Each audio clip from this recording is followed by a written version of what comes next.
was the tale of the disappearance of Ichabod Crane, schoolmaster of Sleepy Hollow. The very same unfortunate Ichabod who encountered the ghost of a Hessian soldier whose body is buried in the town churchyard. The specter is known at all the country firesides by the name of the Headless Horseman of Sleepy Hollow. It was the very witching time of night that Ichabod pursued his travels homewards.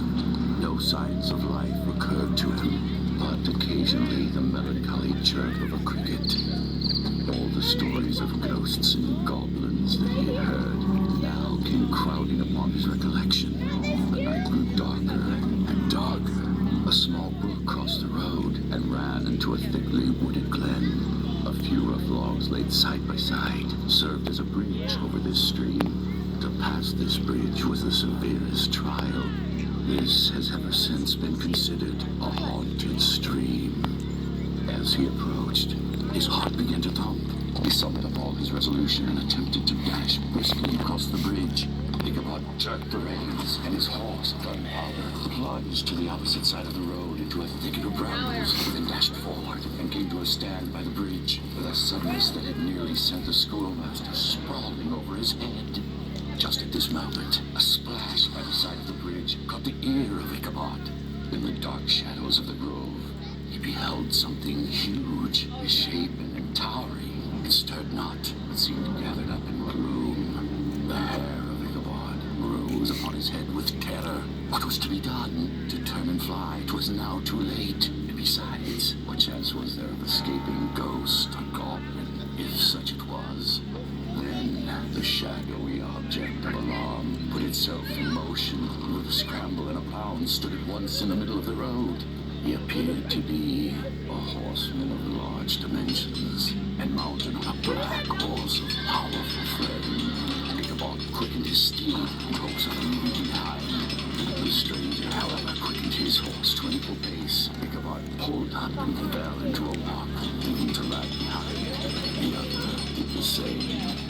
On mounting a rising ground, which brought the figure of his fellow traveler in relief against the sky, Ichabod was horror-struck on perceiving he was headless. But his horror was still more increased on observing that the head which should have rested on his shoulders was carried before him on the pommel of his saddle. His terror rose to desperation. Away then they dashed through the thicket within, stones flying, sparks flashing at every bound. Ichabod's flimsy garments fluttered in the air as he stretched his long, lank body away over the horse's head in the eagerness of his flight. They had now reached the road which turns off to Sleepy Hollow.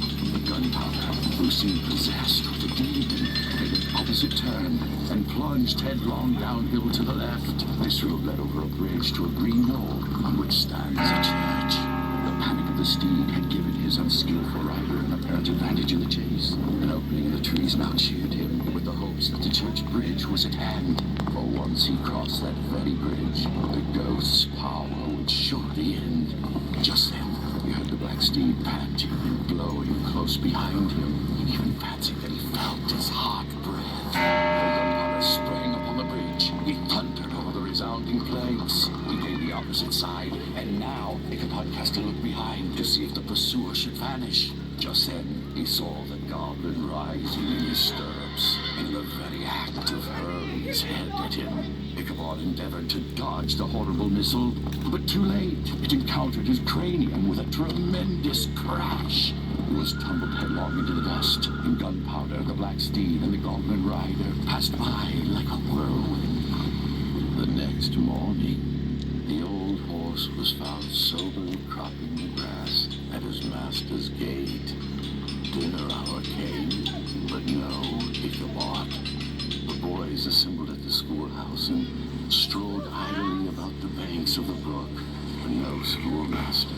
And after diligent investigation, they came upon his traces on the bank of a broad part of the brook, where the water ran deep and black.